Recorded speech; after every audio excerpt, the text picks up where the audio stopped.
all of y'all. I know that there has been a bit of a mystery going around Soft Rock as of recent. A mystery that I may have started. That mystery is, what is a honey blender? I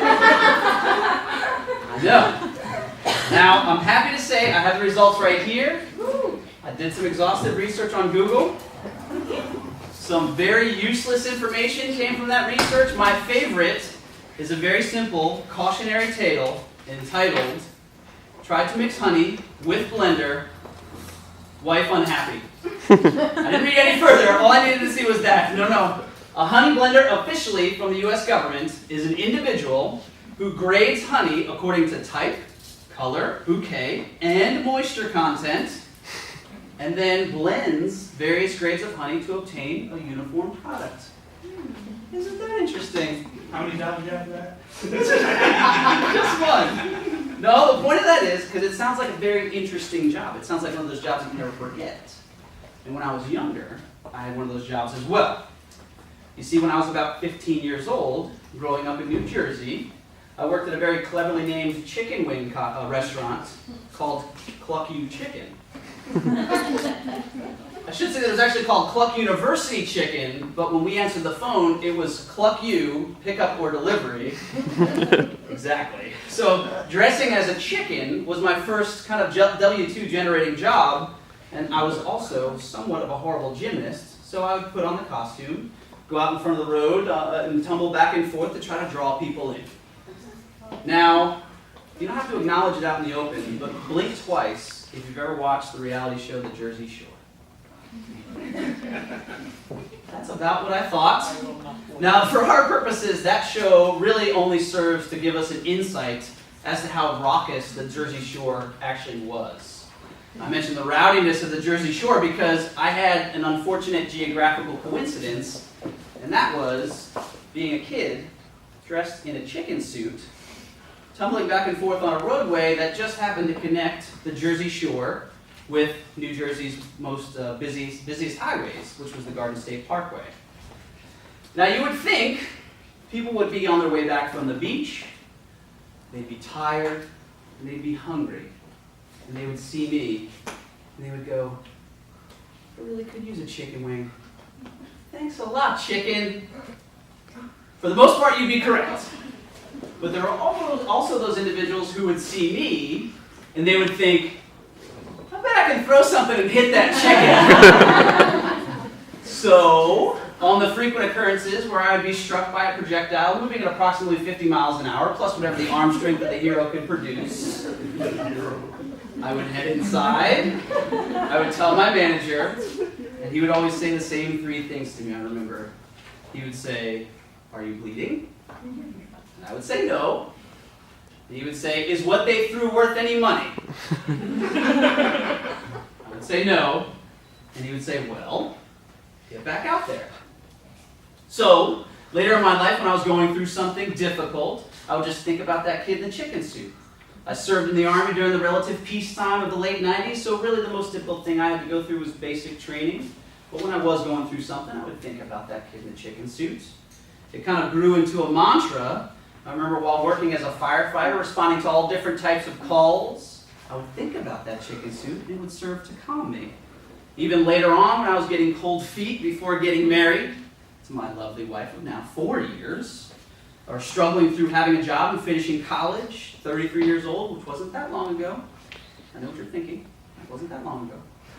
Even working on getting into law school and then going to law school for a period of time, I would think about that chicken suit. It would help. The philosophy that eventually came from this was that no matter what was being thrown at me, I just need to get back out there. And if anyone tries to tell me otherwise, throw any sort of negativity my way, I'll just smile and think to myself, "Cluck you."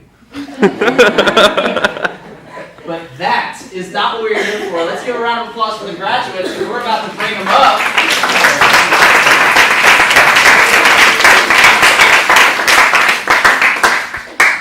You guys all did great. Worked super hard.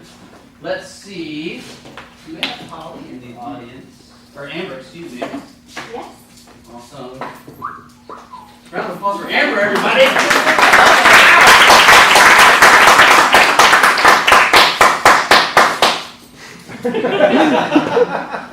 Serious. All right, this first individual worked super hard. Team Echo, working on getting through. They got through. How about, I might say it wrong, be ready.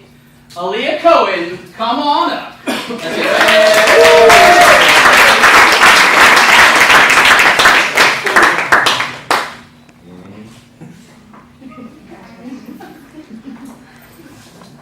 This next individual helping out too. How about Antonio Moreau? Come on up.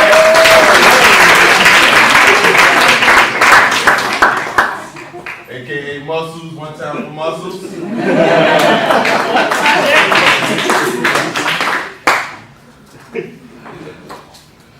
This next individual gave me an interesting story about her sister that I was able to use during orientation today. It was very exciting. Come on up, Christina Coates.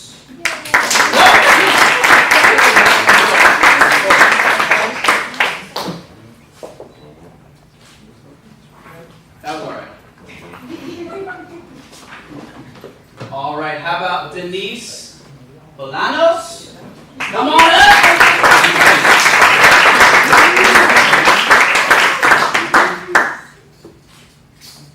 Very nice. All right, Paige Bradley, come on.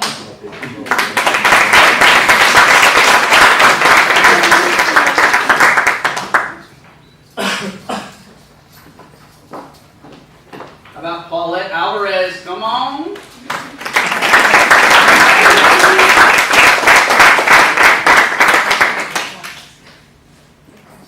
Very nice. Sarah Morales, please come on up.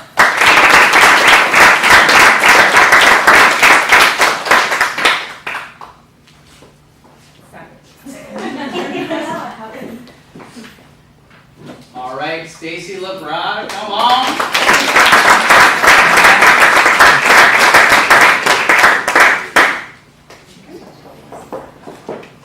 The additional thing that we'd like to do is acknowledge the top performer in the given training class for Team Echo. That's going to be Paulette